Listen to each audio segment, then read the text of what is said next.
वालेकुम भाई। वालेकुम सलाम। जी कौन है भाई आप? प्राइड सर्फ की कंपनी से आए हैं, ये सर्फ सेल कर रहे हैं, आपने लेना है? भाई वैसे लेना तो नहीं है, ये आप कितने का दे रहे हो? भाई ये 50 रुपए का है, ये दाग 1 मिनट में साफ कर देता है सारे। भाई हम कैसे यकीन कर लें आपकी बात पे? हम आपको डेमो देते हैं भाई। अच्छा फिर तो ठीक है, आप अंदर आ जाओ। आ जाओ आ जाओ।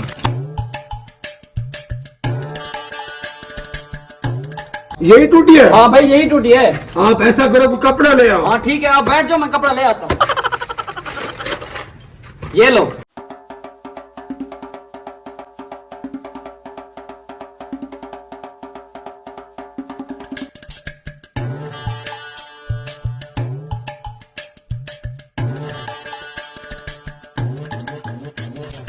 ओ भाई देखो कैसे साफ हो गया। हाँ यार ये तो वाकई में साफ हो गया। अच्छा 1 मिनट रुको, मैं अभी आ रहा हूँ। अरे छोटे भाई मेरी बात सुनो, घर में जितने भी कपड़े पड़े हुए हैं ना बगैर धुले सबको इकट्ठा करो, सब धुलाते हैं आज इससे। Oh my God. ये लो भाई, इससे सब धुलवाओ। हाँ ठीक है, तू यही बैठ, मैं आ रहा हूँ। बड़ा आया था सर्फ बेचने वाला, अब तो ये सर्फ बेचना भी भूल जाएगा।